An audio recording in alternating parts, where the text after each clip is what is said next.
Assalamualaikum warahmatullahi wabarakatuh.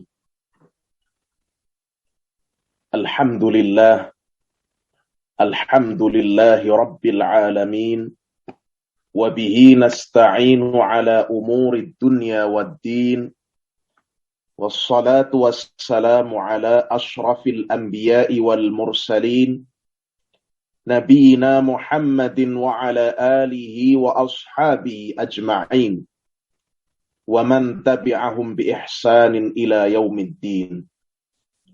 Allahumma ighfir lana wa liwalidina wa li jami'il muslimina wal muslimat wa lis-sami'ina wal hadirin.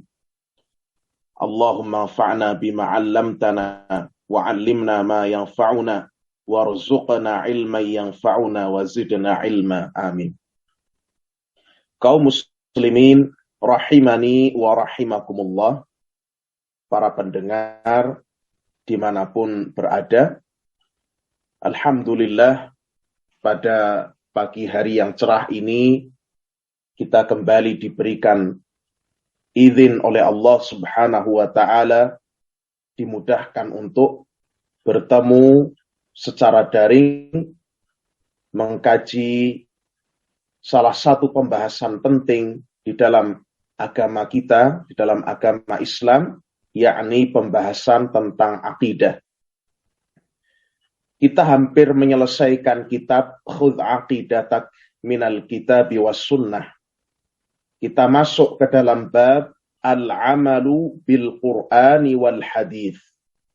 Kita memasuki bab tentang beramal dengan Al-Quranul Karim dan Al-Hadith.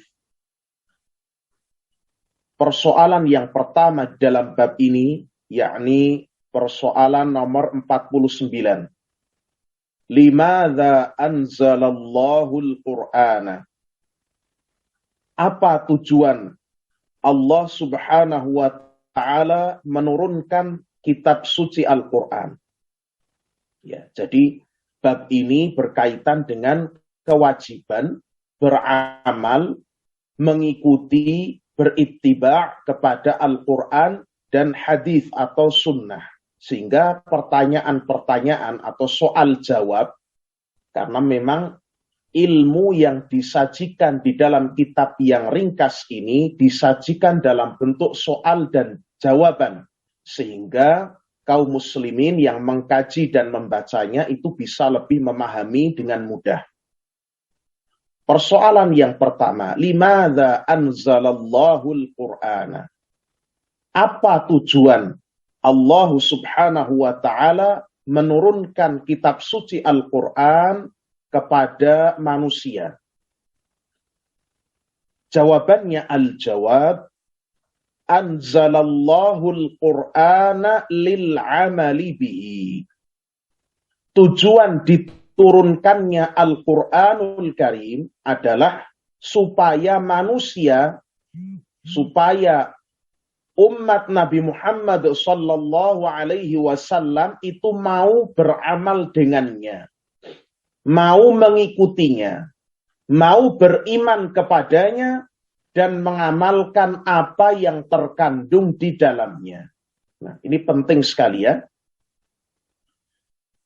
Qala Allah Ta'ala, Allah Subhanahu wa Ta'ala berfirman di dalam surah Al-A'raf ayat yang ketiga. Ittabi'u ma unzila ilaikum min rabbikum wa la tattabi'u min dunihi awliya. Firman Allah Subhanahu wa ta'ala, ikutilah apa-apa yang diturunkan kepada kalian dari Rabb kalian, yakni ikutilah Al-Quran yang diturunkan dari sisi Allah Subhanahu wa ta'ala. Wala tattabi'u min dunihi awliya. Dan janganlah kalian mengikuti selain daripada Allah Subhanahu wa ta'ala itu sebagai awliya, sebagai pemimpin-pemimpin, sebagai pengarah, pemberi petunjuk. Jangan kalian ikuti, Jangan kalian jadikan selain Allah Subhanahu wa ta'ala sebagai pemimpin, pemberi petunjuk yang diikuti. Ya, aulia, salah satu makna dari aulia atau wali. Ya, di sini jelas sekali bahwa makna aulia salah satunya adalah pemimpin. Ya, al-matbu' yang diikuti, yang dijadikan sebagai panutan. Ya, aulia. Nah, ini adalah dalil dari Al-Quran bahwa kewajiban kita terhadap Al-Quranul Karim adalah mengimaninya, kemudian mengikutinya. Ya. Mengikutinya sebagai pedoman dalam kehidupan kita. Beramal dengannya, mengamalkan kandungannya, melaksanakan perintah-perintahnya, dan juga kita menjauhi apa-apa yang dilarang di dalam Al-Quran tersebut. Karena Al-Quranul Karim merupakan wahyu Allah Subhanahu wa ta'ala. Merupakan firman Allah, kalamullah Azza wa Jal. Sehingga apa-apa yang ada di dalamnya adalah hak dan tidak ada keraguan. Apa-apa yang ada di dalamnya dari perintah, maka itu adalah perintah Allah Subhanahu wa ta'ala. Apa-apa yang ada di dalamnya dari bimbingan, maka itu adalah bimbingan dari Allah Subhanahu wa ta'ala. Apa-apa yang dilarang oleh Al-Quran, maka itu adalah larangan Allah Subhanahu wa ta'ala. Hal tersebut dimurkai oleh Allah Subhanahu wa ta'ala, pengatur jagat alam raya, semesta raya ini. Ya. Apa-apa yang ada di dalamnya berupa bimbingan, irsyad, maka itu adalah bimbingan dari sisi Rabbul Alamin, dari sisi Allah Subhanahu wa ta'ala, alimul ghaibi wasyahadah, yang maha mengetahui yang gaib dan yang nyata, yang mengetahui ahwalul ibad, keadaan-keadaan para hambanya, sampai pun mengetahui diri kita dibandingkan kita mengetahui diri kita sendiri. Sehingga wajib atas kita mengamalkannya, mengikutinya, beriman kepadanya, dan mengamalkannya, dan mengedepankan Al-Quran di atas segala-galanya, di atas petunjuk-petunjuk yang lain, atas pendapat orang, di atas akal kita, ya, dan lain sebagainya. Karena itu diturunkan dari sisi alimul ghaibi wasyahadah, yang mengetahui yang gaib dan yang nyata. Wa qala sallallahu alaihi wasallam, dan Rasulullah sallallahu alaihi wa ala alihi wasallam juga telah bersabda, Iqra'ul Qur'ana, bacalah oleh kalian Al-Qur'an, wa'malu bihi, dan amalkanlah kandungannya, wala ta'kulu bihi, dan janganlah kalian mencari makan darinya, wala tastakfiru bihi, dan janganlah kalian istighfar, memperbanyak keuntungan duniawi, bihi, dengan Al-Quran tersebut. Hadis ini sahih, diriwayatkan oleh Al-Imamu Ahmad. Bacalah oleh kalian Al-Quran, kemudian amalkanlah kandungannya. Jangan kalian makan, mencari makan dari Al-Quran. Artinya Al-Quran itu hanya dijadikan sebagai sarana untuk kita itu mencari kebutuhan-kebutuhan duniawi. Ya. Jangan.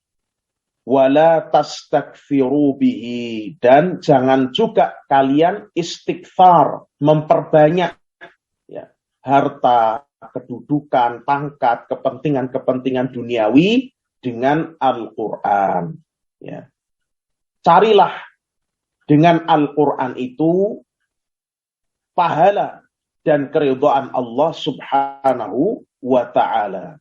Carilah dengan sebab membaca dan memahami serta mengamalkan Al-Quran itu keridhaan Allah Subhanahu wa ta'ala, dan keselamatan di dunia serta terlebih-lebih di akhirat. Ya. Karena banyak orang yang menganggap bahwa Al-Quran itu cukup dibaca saja. Al-Quran itu cukup dibaca Arabnya saja. Tidak perlu dipahami kandungannya. Memahami kandungan Al-Quran itu urusan Pak Kiai. Memahami kandungan Al-Quran itu urusan para imam, para a'immah, para a'immatuddin, para imam-imam agama, para ulama. Itu bukan urusan orang-orang awam, bukan urusan orang-orang Muslim secara umum, ini kata mereka. Orang-orang Muslim secara umum itu biar baca Arabnya saja, ini salah, keliru sekali, salah kaprah. Semua orang ya, itu wajib dan harus dibukakan pintu lebar-lebar untuk memahami kandungan Al-Quranul Karim. Jangan biarkan yang terjadi seperti di tengah-tengah sebagian orang, di mana Al-Quran itu dimonopoli oleh sebagian kalangan, khususnya adalah kalangan-kalangan elit dari para kiai. Jangan. Kemudian mereka bisa berbicara seenaknya, ya, karena masyarakat atau kaum muslimin secara umum tidak dibuka pintu-pintu pengetahuan tentang Al-Quran. Tidak diizinkan untuk memahami tafsir Al-Quran. Termasuk juga tafsir itu adalah terjemahan Al-Quran. Ya. Tidak diizinkan mereka. Disuruhnya hanya membaca saja Arabnya. Sehingga dari mulai kecil sampai besar, sampai tua, itu yang pernah dijalani hanya mengkhatamkan Al-Quran. Muter dari rumah ke rumah.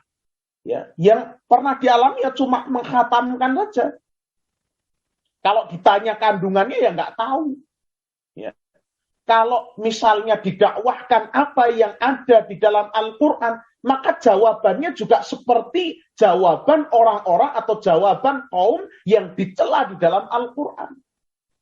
Bukankah di dalam Al-Quran Allah Subhanahu wa taala berfirman, "Wa idza qila lahumuttabi'u ma anzalallahu" ya, qalu bal nattabi'u ma alfaina alaihi aba'ana. Dan jika dikatakan kepada mereka, ikutilah, ittabi'u ma anzalallah, ikutilah oleh kalian apa-apa yang diturunkan oleh Allah Subhanahu wa taala, ikutilah bimbingan dan petunjuk Allah. Ini loh petunjuk Allah seperti ini. Qalu bal nattabi'u ma alfaina alaihi aba'ana. Mereka mengatakan, bahkan kami itu mengikuti apa yang telah dijalani oleh ayah-ayah, oleh nenek moyang kami, oleh kakek-kakek kami, oleh simbah-simbah kami. Ya. Betapa banyak jawaban ini kita jumpai di tengah-tengah orang yang bahkan telah mengkhatamkan Al-Quran. Karena yang dijadikan target hanya membacanya saja, membaca Arabnya saja. Ya. Dan tidak sampai pada pemahaman kandungannya. Ini kondisi yang sangat memprihatinkan. Kondisi kaum muslimin yang sangat memprihatinkan. Apalagi sudah ditambah yang namanya baca Quran itu, ya, ini nuwun sewu ya, ini sebagai nasihat bagi kita sekalian. Membaca Quran itu hanya dijadikan bungkus, ya, bungkus untuk orang itu senang kumpul-kumpul. Dijadikan bungkus untuk orang itu senang kumpul-kumpul. Dijadikan alasan, oh ini saya mau kumpul di rumah Pak Fulan untuk membaca Al-Quran bareng-bareng. Sampai di sana, membaca Qurannya pun tidak memenuhi adab-adab. Ya, tidak memenuhi adab-adabnya. Yang satu sedang baca Quran, yang lain asik ngobrol. Yang satu sedang baca Quran, yang lain asik menyantap hidangan. Misalnya demikian. Di situ ada gorengan, ada bakwan, pisang goreng, tempe mendoan, wah direbut, ada pisang godok, kacang godok. dijadikan rebutan. Sementara yang baca Quran ditinggalkan, tidak didengarkan, barang bacaannya saja juga tidak didengarkan. Bagaimana mau memahami kandungannya? Bacaannya saja kadang-kadang juga tidak disimak. Ya. Kemudian juga barakallahu fikum. Sudah demikian, kaum muslimin juga bahkan tidak memperdulikan kaidah-kaidah membaca Al-Quran secara baik dan benar juga tidak diperhatikan. Ya. Kalau mereka tadi mengatakan, kami yang penting baca Quran, tapi nyatanya kalau diajarkan bagaimana tata cara membaca Al-Quran dengan betul, mereka juga nyatanya juga tidak mau. Ya. Diajari tajwid yang benar, diajari, seperti ini loh hukum bacaan Al-Quran. Jangan membaca ha dengan kha misalnya, tidak membaca alhamdulillah, tapi alhamdulillah. Itu juga lari kalau diajari seperti itu. Sehingga apa sebenarnya tujuan membaca Quran seperti itu? Ya. Sudah maknanya juga tidak dipahami, diajarkan cara membacanya yang betul juga pada lari. Ya. Sehingga ya inilah kondisi yang sangat-sangat memprihatinkan di tengah-tengah kaum muslimin. Terlebih-lebih lagi tadi, pemahaman kandungannya dan mengamalkan isinya. Ya. Sekali lagi, betapa banyak orang yang telah mengkhatamkan Al-Quran berkali-kali. Ya. Tapi ketika dilihat perilakunya, ya, dilihat pengamalannya, didakwahkan kepadanya isi dan pesan-pesan dari Al-Quran, dia justru menolaknya. Apa yang diperbuatnya justru menyelisihi, bertolak belakang dengan apa yang menjadi pesan dan kandungan daripada Al-Quranul Karim. Nas'alullah as-salamah, wallahul musta'an. Ya. Sehingga dari sini kita banyak belajar. Yang pertama betul, kita harus mempelajari Al-Quran itu membacanya betul. Kenapa ya? Kalau nggak bisa membaca ya tentunya tidak akan bisa sampai menghantarkan kepada pemahaman yang baik. Ya. Orang harus bisa membaca dulu. Tapi jangan hanya berhenti pada membaca. Jangan memberat-beratkan pada membaca. Ya. Sampai memberat-beratkan dalam sebagian hukum-hukum tajwid. Sehingga akhirnya menimbulkan perasaan was-was ketika membaca Quran, ketika sholat. Ya. Ada yang terlalu melebih-lebihkan dalam membaca juga ada. Ya. Sampai melupakan pemahaman atas kandungan dan isinya. Ya. Nah, kemudian setelah membaca dengan benar, baru kemudian ya berusaha untuk memahami kandungannya, mengkaji apa pesan-pesannya dengan mengikuti kajian-kajian tafsir, membaca kitab-kitab tafsir dari para ulama, menanyakan hal-hal yang tidak dimengerti kepada orang yang berilmu, kepada para ulama, ya. Kemudian berusaha untuk mengamalkan apa yang menjadi kandungannya tersebut, apa yang menjadi pesan-pesan daripada Al-Quranul Karim. Mengimaninya, menjadikan Al-Quran sebagai petunjuk, sebagai pedoman yang terdepan di atas segala-galanya. Ya inilah yang dimaukan dari diturunkannya Al-Quranul Karim. Jangan jadikan Al-Quran sebagai, tadi saya katakan, lantarannya untuk orang itu menggapai kedudukan dunia. Jangan. Ya, jangan. Ini merupakan perkara yang dilarang. Menarik untung duniawi dari Al-Quranul Karim. Itu tidak diperbolehkan. Barakallahu fikum. Persoalan nomor 50. Ma hukmul amali bil haditsis sahih? Apa hukumnya beramal dengan hadis yang sahih? Ya. Sebelumnya mungkin di antara contoh beramal, maksudnya mengambil untung dengan Al-Quran, itu misalnya ya seorang itu dengan hafalannya misalnya, dengan bacaan Qur'annya itu ingin meraih ya pujian orang. Misalnya seperti itu, ingin meraih pujian orang. Itu diantara contoh mengambil keuntungan duniawi dari Al-Quran. Kemudian dengan dalih mendirikan pondok-pondok tahfidz misalnya. Padahal sebenarnya hanya untuk kepentingannya sendiri. Mendirikan pondok-pondok tahfidz, tapi kemudian dia mengeruk keuntungan untuk dirinya sendiri. Ya. Dengan dalih dia mendirikan suatu pondok, misalnya pondok tahfidz, tapi ternyata hasil dari dia mengumpulkan sedekah dari kaum muslimin, itu justru banyak yang dia ambil untuk dirinya sendiri. Ini juga termasuk mempergunakan Al-Quran untuk mencari keuntungan-keuntungan dunia. Ya. Dan lain sebagainya. Dari hal-hal yang jelas-jelas dilarang. Hal-hal yang jelas-jelas dilarang dan tidak menjadi tujuan diturunkannya Al-Quranul Karim. Mungkin lain waktu kita akan bisa berikan contohnya yang lebih banyak. Sekarang kita beranjak ke persoalan nomor 50. Ma hukmul amali bil hadits sahih? Apa hukumnya beramal mengikuti hadis yang sahih? Jadi apa hukumnya ketika ada hadis yang sahih, kita mengambilnya, mengikutinya, dan beramal dengannya. Ya. Al-jawab, jawabannya, al-amalu bil hadis sahihi wajibun. Beramal dengan hadis yang sahih itu hukumnya wajib. Ketika ada hadis yang sahih dari Nabi Shallallahu Alaihi Wasallam telah dinilai sahih oleh para ahli hadis. Contohlah misalnya hadis yang diriwayatkan oleh Al-Imamul Bukhari dan Muslim, itu jelas hadis sahih.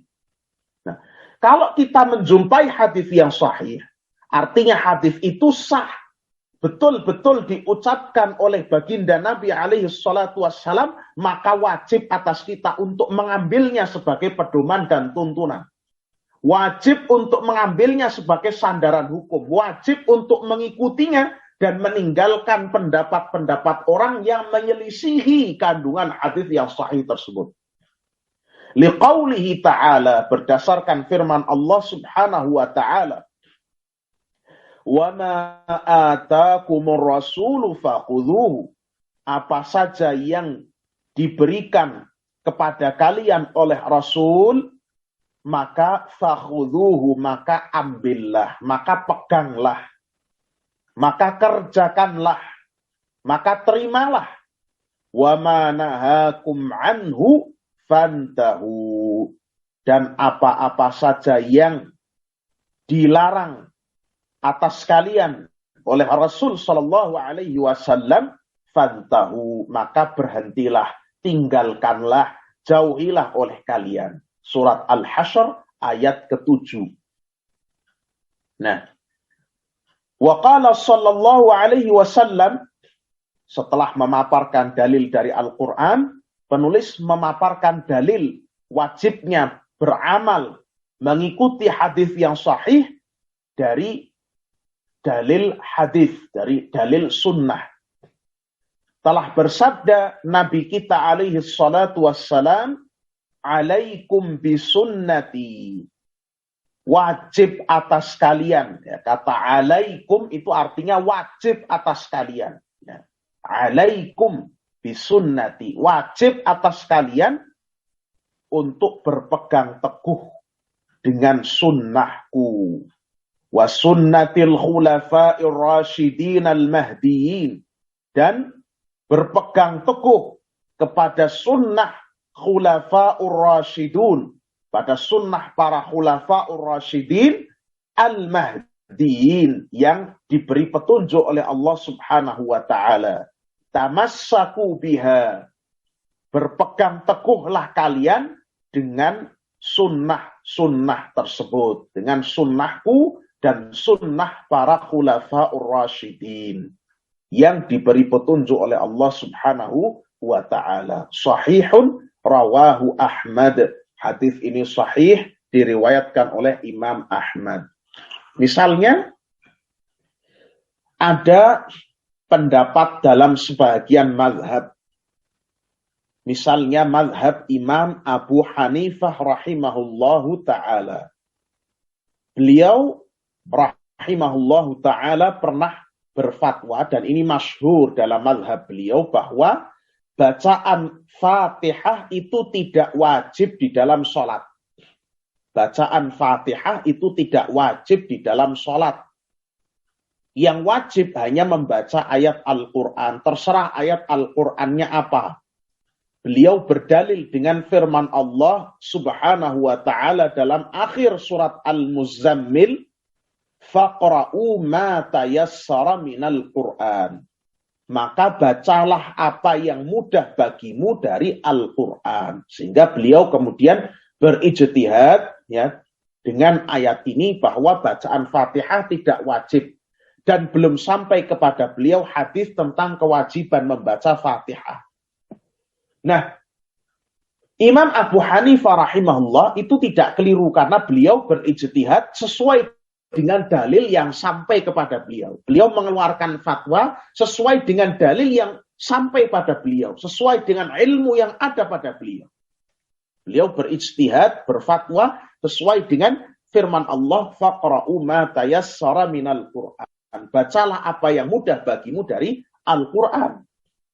Nah, tapi pengikut beliau, sebagian daripada pengikut mazhab beliau, itu sampai sekarang pun menolak ya hadis-hadis yang menunjukkan dengan gamblang kewajiban membaca Fatihah di dalam sholat. Bahkan sebagian pengikutnya yang ekstrim mengatakan kalau ada dalil dan pendapat Abu Hanifah itu kok saling bertentangan, didahulukan pendapat Abu Hanifah. Karena beliau lebih tahu tentang Quran dan Sunnah. Ini keliru besar. Keliru besar. Maka saya juga pernah mengutarakan hal ini kepada orang yang mewajibkan bertaklid kepada salah satu dari 4 mazhab. Saya tanyakan kepadanya, lah kalau begitu kasihan orang yang harus bertaklid pada Imam Abu Hanifah. Karena mereka boleh tidak membaca Fatihah dalam sholat. Padahal jelas hadisnya. Di antaranya hadis Ubadah ibnu Samit radhiyallahu ta'ala anhu. Bahwa Nabi SAW bersabda, La salata liman lam yaqra' bi Fatihatil kitab. Tidak sah sholat orang yang tidak membaca Fatihatul kitab. Ini dalil sahih. Hadis riwayat Al-Bukhari dan Muslim dari Ubadah ibnu Samit dari Nabi SAW. Tidak ada sholat, tidak sah sholat orang yang tidak membaca Fatihatul kitab. Nah, ini jelas sekali. Ya. Dan dengan hadis ini kita mengetahui kurang tepatnya, kelirunya mazhab Imam Abu Hanifah dalam masalah ini. Sehingga kewajiban orang yang mendengar dan mengetahui hadis ini meninggalkan pendapat itu dan mengikuti kandungan yang terdapat di dalam hadis ini. Sementara ahli taklid, orang yang suka mengekor dengan fanatisme buta, itu yang lebih tahu tentang hadis itu Abu Hanifah. Loh, padahal kok bisa demikian? Mana mungkin ya? Mazhab Syafi'i, mazhab Hambali, mazhab Maliki mewajibkan Fatihah dengan hadis ini. Kemudian mazhab Abu Hanifah tidak mewajibkan Fatihah, ya. Kemudian dianggap dua-duanya benar. Padahal ada hadis ini kan tidak mungkin.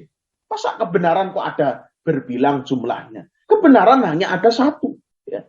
Sehingga dari sini kita juga mengetahui batilnya orang yang mewajibkan bertaklid pada salah satu mazhab yang 4.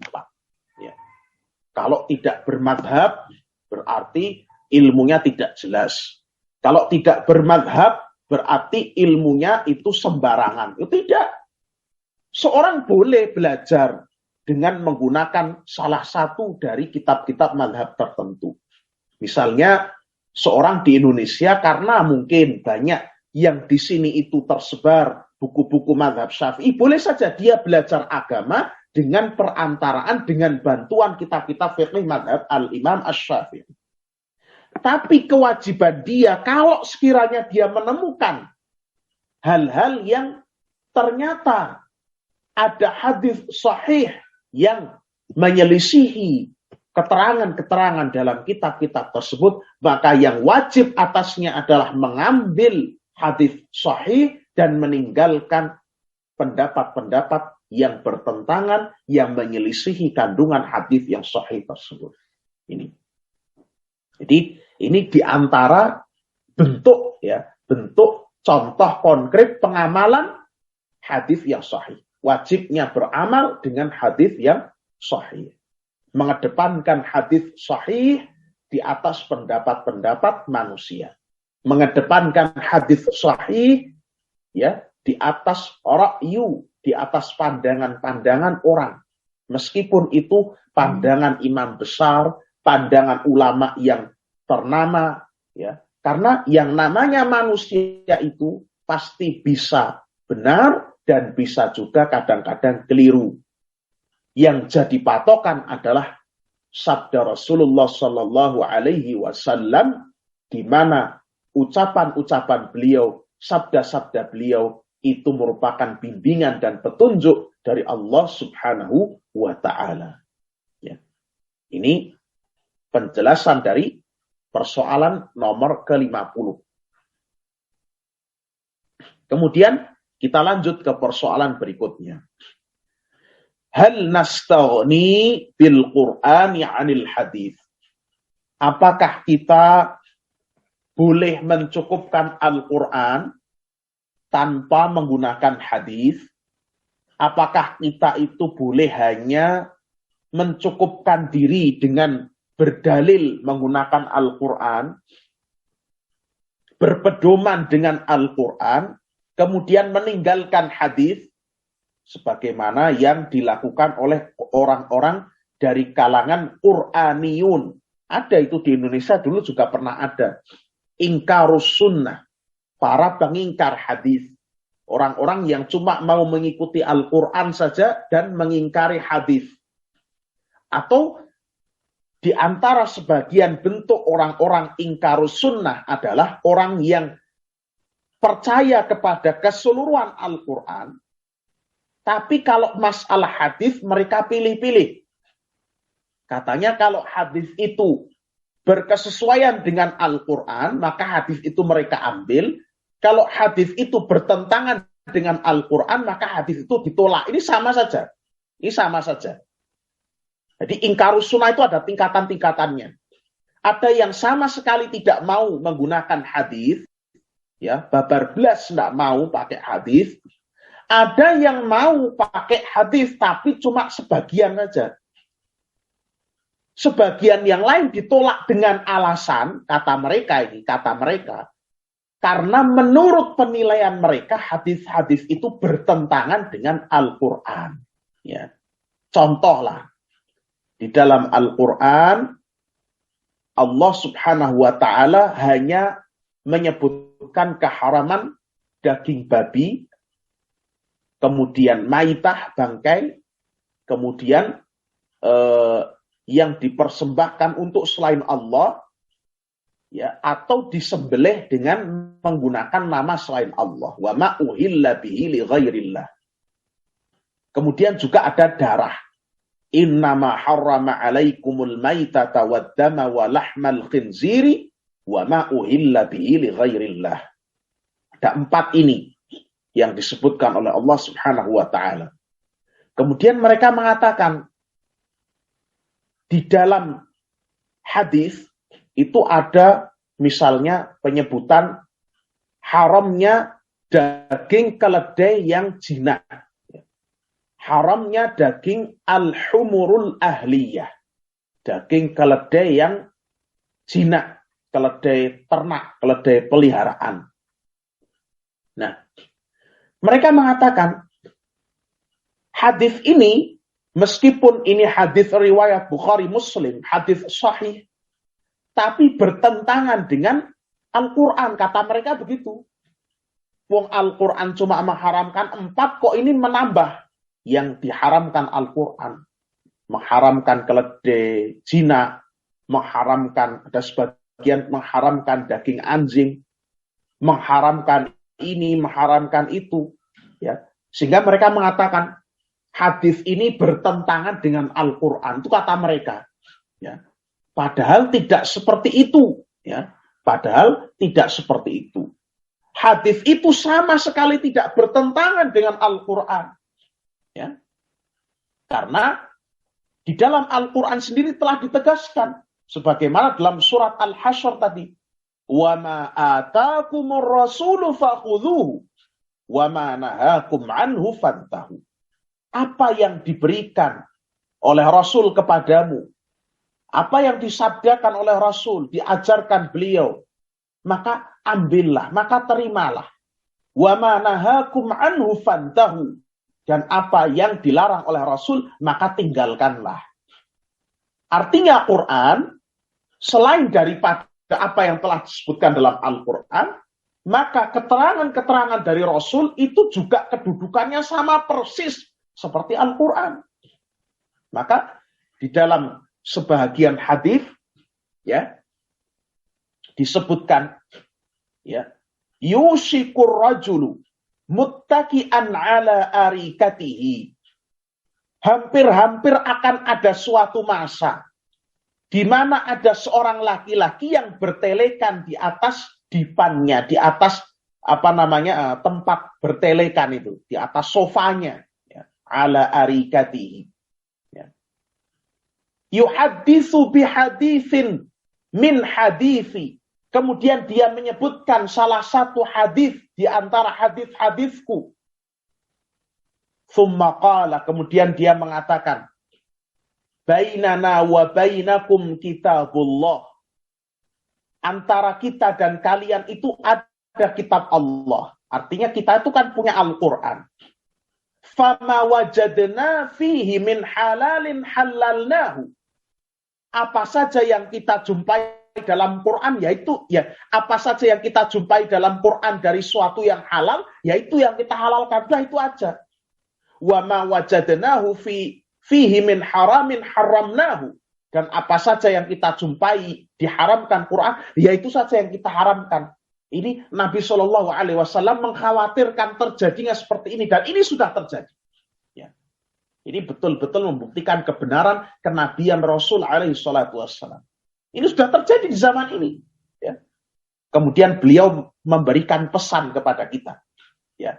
Ala, hati-hati, ingatlah, ketahuilah, pegang ini baik-baik.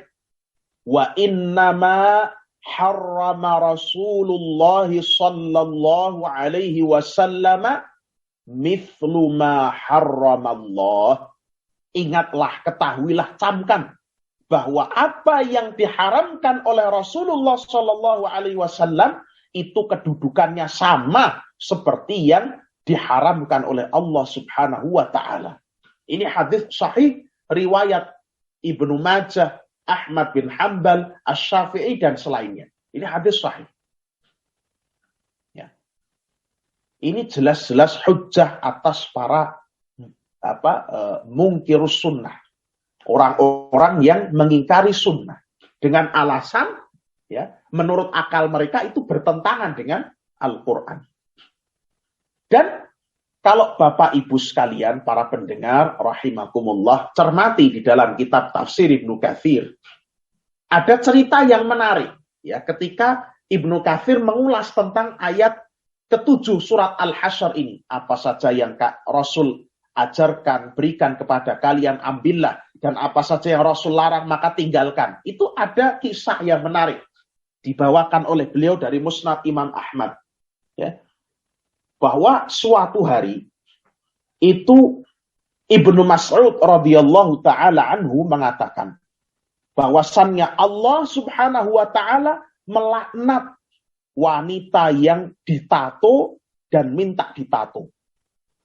Allah Subhanahu wa taala melaknat wanita yang mengikir giginya. Ya. Mengikir giginya. Jadi tujuannya adalah supaya kelihatan muda. Biasanya tradisi ini dilakukan orang-orang Arab untuk wanita-wanita yang sudah tua. Supaya apa? Kalau dikikir itu kan giginya berarti nanti kelihatan ada renggangannya. Sehingga seolah-olah dia itu masih muda, masih baru tumbuh giginya. Ya, ini tradisi sana. Ya, intinya mengikir gigi, merubah ciptaan Allah. Ya. Dan berbagai hal disebutkan oleh Ibnu Mas'ud radhiyallahu ta'ala anhu. Maka ada seorang wanita yang datang kepada Abdullah bin Mas'ud radhiyallahu ta'ala anhu. Ya, menanyakan kepada beliau. Kata dia begini. Wahai Ibnu Mas'ud, wahai Abu Abdillah. Karena julukannya Abu Abdillah. Wahai Abu Abdillah. Saya itu baca Quran dari mulai sampul depan ke sampul belakang. Tidak ada yang kamu sebutkan. Tidak ada perkataan Allah melaknat wanita yang ditato, minta ditato. Ya. Wanita yang menyambung rambutnya, wanita yang mengikir giginya, dan lain sebagainya. Wanita yang mencukur bulu alisnya. Tidak ada larangan seperti itu dalam Quran. Saya baca mulai dari depan sampai belakang, nggak ada. Kamu jangan mengada-ada. Maka Ibnu Mas'ud radhiyallahu ta'ala anhu mengatakan kepada wanita tersebut, ada di dalam Quran, ya. Kalau kamu ingin, bacalah firman Allah. Wa ma atakumur rasulu fakhudhu wa ma nahakum anhu fantahu. Apa yang diberikan kepadamu oleh Rasul, ambillah. Apa yang dilarang olehnya, jauhilah. Ya.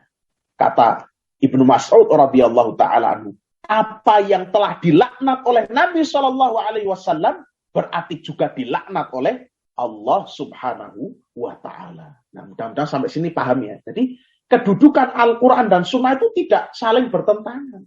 Ya.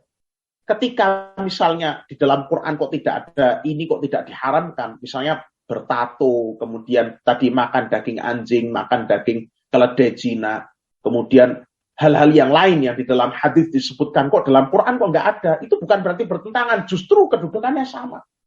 Hadis itu justru melengkapi, ya, menjelaskan isi dari Al-Quranul Karim. Nah, maka di sini jawabannya, apakah kita boleh mencukupkan dengan Quran tanpa memegang berpedoman dengan hadis? Jawabannya, la nastaghni bil Qur'ani 'anil hadis. Kita tidak boleh mencukupkan Al-Quran dari hadis. Tidak boleh kita cuma, aku pokoknya Quran tok wae, hadis rasa, tidak boleh. Aku pokoknya berpedoman dengan Quran dan hadis-hadis yang sesuai dengan Quran. Kalau yang kayaknya nggak sesuai, tak tolak aja. Ya. Kalau nambah-nambah yang di Quran, aku nggak mau. Ya. Ya. Ini kacau. Ya. Tidak boleh seperti ini. Qala Allah Ta'ala, Allah Subhanahu wa Ta'ala berfirman, wa anzalna ilaika dzikra litubayyina lin-nasi ma nuzzila ilaihim. Dan kami telah menurunkan kepadamu, wahai Muhammad, az-dzikr, Al-Quran. Az-dzikr adalah Al-Quran. Wa anzalna ilaika dzikra. Dan kami telah menurunkan kepadamu, wahai Muhammad, az-dzikr, yakni Al-Quran. Litubayyina lin-nasi ma nuzzila ilaihim. Supaya engkau, wahai Muhammad, menerangkan kepada manusia apa-apa yang telah diturunkan kepada mereka. Jadi, dalam ayat ini, Allah Subhanahu wa Ta'ala menjelaskan bahwa kami menurunkan kepadamu, wahai Muhammad, Al-Quran. Supaya engkau jelaskan, ya, Al-Quran itu yang telah Allah turunkan kepada manusia itu supaya engkau jelaskan isinya, engkau jelaskan kandungan. Nah, dari mana kita mengetahui penjelas-penjelas Al-Quran yang disampaikan oleh Nabi SAW? Ya, kita ketahui dari sunnah, kita ketahui dari hadis-hadis. Ya, hadis adalah penjelas dari Al-Quran. Sehingga kita tidak mungkin berpegang pada Al-Quran saja, kemudian mencukupkan diri, tidak mau berpedoman dengan hadis-hadis Nabi SAW. Tata cara sholat misalnya, kan sekarang mulai banyak orang yang sholat, ya, sholat dengan bahasa Indonesia, sholat cuma 3 waktu misalnya, sholat itu nggak ada 5 waktu itu nggak disebutkan loh. Bagaimana ini? Ya, bagaimana? Pertama, di Quran itu dia juga salah memahami, padahal di Quran ada. Ya, meskipun memang tidak terlalu eksplisit menyebutkan 5 waktu sholat. Kalau dengan lafaz seperti itu datang dalam hadis. Ya. Tapi Quran menyebutkan beberapa dalam ayat itu disebutkan sholat 5 waktu ada. Ya. Aqimis sholata liduluki syamsi ila ghasaqil laili wa qur'anal fajri inna qur'anal fajri kana mashhuda. Ya. Dirikanlah sholat liduluki syamsi, mulai dari tergelincirnya matahari. Ini apa ini? Sholat zuhur. Ya. Ila ghasaqil laili, sampai gelap malam. Berarti sholat maghrib dan isya. Ya. Wa Qur'anal fajri, dan dirikan pula sholat subuh. Disebut Quran karena isi daripada sholat adalah bacaan Al-Quran. Terutama sholat subuh karena bacaan sholat subuh itu lebih panjang daripada biasanya. Ya, disunnahkan bacaan Qurannya panjang. Inna Qur'anal fajri kana mashhuda. Sesungguhnya sholat subuh itu, sholat fajar itu disaksikan oleh para malaikat. Di dalam ayat yang lain, hafidhu 'ala sholawati was sholatil wusta. Jagalah oleh kalian sholat-sholat itu, ya. Was sholatil wusta, dan khususnya adalah sholat wusta, sholat asar. Wa qumu lillahi qanitin, dan berdirilah menghadap Allah di dalam sholat dengan khusyuk. Ada penyebutan sholat 5 waktu meskipun tidak dengan kata khamsu sholawatin, ya. Ya, tapi orang-orang mulai ya mengadakan aliran-aliran baru. Enggak usah sholat 5 waktu, sholat itu 3 waktu saja. Ada waktu telu, nah seperti itu. Sholat itu 3 waktu. Ada yang dulu sholat dengan bahasa Indonesia. Ada yang sholat itu cuma tahajud saja. Karena di dalam Quran itu tahajud ini balik-balik. Membolak-balikkan keterangan. Ya. Karena mereka menolak hadis-hadis Nabi SAW. Di dalam hadis jelas sekali. Ya. Ada seorang Arab Badui bertanya kepada Rasul SAW, ya Rasulullah, akhbirni maftaradallahu alayya minas salah. Wahai Rasulullah, kabarkan kepadaku apa yang Allah fardukan atasku dari salat. Kemudian Rasulullah SAW mengatakan, khamsu salawatin fil yaumi wal laylah. Ya. Ada yang diwajibkan Allah, yaitu 5 kali salat sehari semalam. 5 kali sholat sehari semalam. Orang itu tanya lagi, hal alayya ghairaha? Selain itu ada nggak yang diwajibkan Allah dari sholat? Kata Nabi alaihi salatu wassalam, la, tidak ada. Tidak ada sholat wajib selain 5 waktu itu. Illa antatawwa, kecuali engkau mau mengerjakan sholat-sholat yang sifatnya sunnah. Tatawwu, sholat-sholat sunnah. Ini juga dalil bahwa sholat witir, sholat malam itu tidak wajib. Yang wajib adalah sholat 5 waktu. Sholat yang lain itu hukumnya tatawwu', sholat sunnah. Yang wajib, yang fardu adalah sholat 5 waktu. Termasuk di dalamnya sholat Jumat. Karena itu sebagai pengganti daripada sholat zuhur bagi laki-laki. Ya. Nah, hal-hal semacam ini disebutkan dalam hadis. Jelas sekali hadisnya. Sehingga kalau tadi ada orang yang menolak itu, ya jelas pasti akan sesat. Pasti akan membuat aliran baru yang bertentangan dengan ajaran Islam yang sebenarnya, ajaran Islam yang lurus, ajaran Islam yang murni dari Rasulullah Shallallahu Alaihi Wasallam. Nah, sebagai penutup ini kita bacakan dalil hadis, ya, bahwa kita wajib berpegang teguh pada hadis selain daripada kita juga berpedoman pada Al-Quran. Ya. Dalil dari hadis disebutkan oleh penulis di sini, hadis riwayat Abu Daud dan selainnya dengan sanad yang sahih, bahwa Nabi Shallallahu Alaihi Wasallam telah bersabda, ala wa inni utitul Qur'ana wa mithlahu ma'ahu. Ketahuilah bahwa saya telah diberikan Al-Quran dan yang semisalnya bersamanya. Saya telah diberikan wahyu berupa Al-Quran dan yang semisalnya bersamanya. Apa itu? Sunnah. Sunnah. Sabda-sabda Nabi Shallallahu Alaihi Wasallam, hadis-hadis Rasul itu merupakan wahyu yang diturunkan Allah. Cuma tidak dibaca sebagaimana Quran. Tidak dibaca sebagaimana Quran. Maksudnya apa? Tidak misalnya membaca hadis qala Rasulullah sallallahu alaihi wasallam. Tidak ada hukum-hukum tajwid, itu tidak ada. Kemudian juga membaca hadis itu tidak dihukumi 1 huruf 10 kebaikan, tidak. Tapi hadis itu, ya, itu juga merupakan wahyu. Sebagaimana firman Allah, wala yantiqu 'anil hawa in huwa illa wahyu yuha. Tidaklah beliau, yakni Muhammad sallallahu alaihi wasallam itu berbicara 'anil hawa, dari hawa nafsunya. In huwa illa wahyu yuha. Yang diucapkan oleh beliau alaihi salatu wassalam adalah wahyu yang diberikan kepadanya.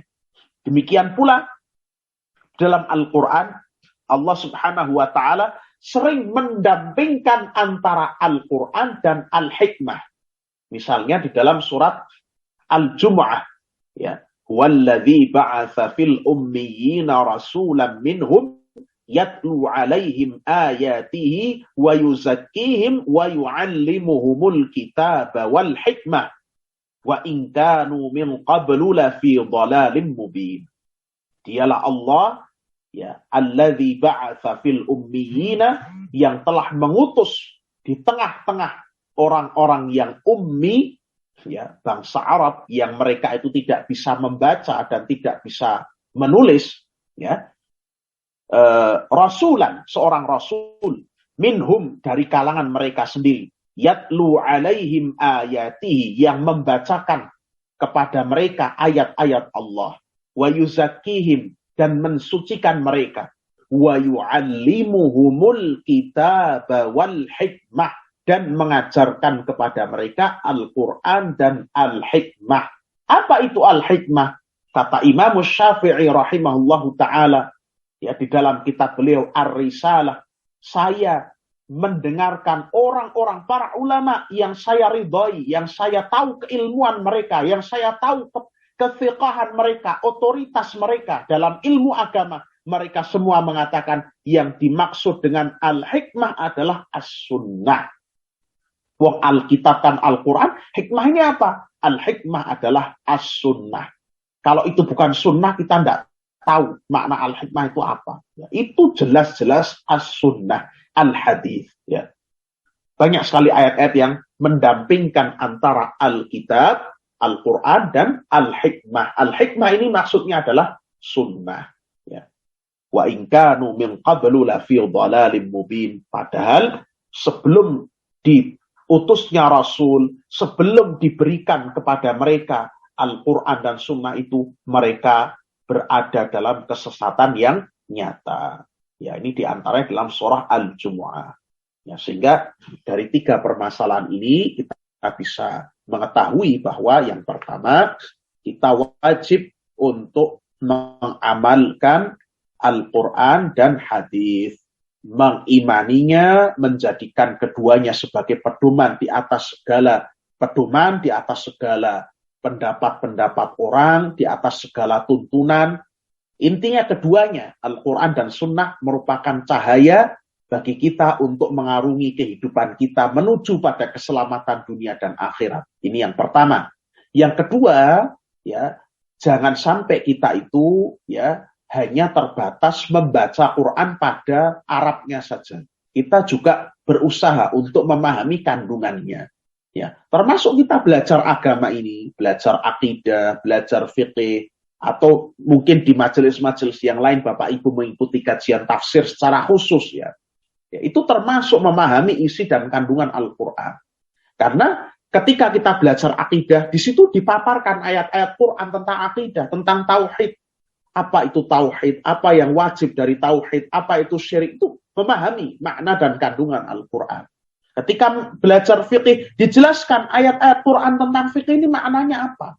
Ya, kemudian bahkan dijelaskan, ini hadisnya yang menjelaskan seperti ini, ya, tata cara sholat seperti ini, tata cara wudhu seperti ini, bagaimana pembagian waris itu seperti ini, bagaimana tata cara seorang itu berzakat ini, kadarnya sekian, itu dijelaskan. Ya. Itu makna-makna Quran. Ketika belajar misalnya tentang akhlak, ya, ayat-ayat yang mengatur di sana hubungan baik antara sama manusia. Ya. Misalnya sana ada wabil walidaini ihsana, dan berbuat baiklah kepada kedua orang tua, dijelaskan. Ya, bagaimana berbuat baik itu, bagaimana amalan-amalan yang bisa kita lakukan untuk berbakti kepada kedua orang tua kita setelah kita meninggal, itu di pembahasan akhlak. Sehingga ini termasuk bagian dari mempelajari kandungan Al-Quran dan Sunnah. Ya apalagi sudah ditambah belajar tafsir secara khusus, Masya Allah itu sudah bagus sekali. Intinya jangan cuma mencukupkan diri orang Islam itu yang penting sholat sama baca Quran teks Arabnya itu bukan seperti itu yang diinginkan, bukan seperti itu yang menjadi tujuan diturunkannya Al-Quran. Terlebih-lebih lagi sudah maknanya tidak dipahami, konon katanya hanya membacanya pun ya semrawut, ya mau diajari cara baca yang benar juga nggak bisa, sehingga apa sebenarnya yang dia lakukan semasa hidupnya, sepanjang hidupnya tentang Al-Quran itu apa? Ya, ini hati-hati tentang hal-hal semacam ini. Yang ketiga, jangan menjadikan Al-Quran ya untuk mencari keuntungan dunia. Ya, jangan menggunakan Al-Quran untuk mencari keuntungan dunia, mencari pangkat dan jabatan dengan Al-Quran, ya kemudian mencari popularitas dengan Al-Quran, menjadikan Al-Quran sebagai bahan untuk dia ngeruk uang-uang kaum muslimin dan lain sebagainya, ini tidak boleh ya. Dan banyak contoh-contoh yang lain mencari keuntungan dunia, meraup keuntungan dunia dengan Al-Quran ini diharamkan. Kemudian kita juga wajib untuk beramal ya dengan sunnah, ya, mengikuti hadis-hadis Rasulullah, mengutamakannya di atas semua pendapat-pendapat, di atas semua ya penjelasan-penjelasan dari para imam, para ulama, apalagi orang-orang biasa.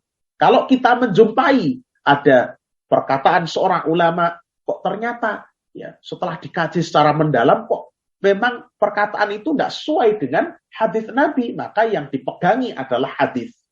Bukan karena kita tidak cinta pada ulama, justru kita cinta kepadanya. Ya, justru karena kita cinta kepadanya, sehingga kita tidak mengikuti kesalahannya. Kita mengikuti hadis yang sahih. Ya, karena memang kecintaan kepada Rasul Shallallahu Alaihi Wasallam itu harus di atas segala-galanya. Dan kebenaran itu harus didahulukan. Ya. Kemudian yang terakhir adalah kita tidak boleh mencukupkan diri dengan Al-Quran saja dan menolak hadis, tidak mau berpegang dengan hadis.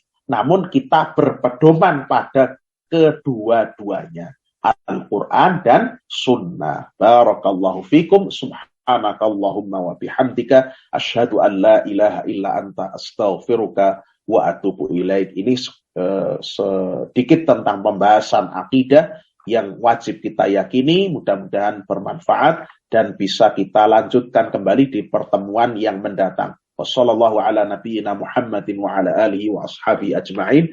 Wallahu ta'ala a'lamu bis-shawab. Wassalamu alaikum warahmatullahi wabarakatuh.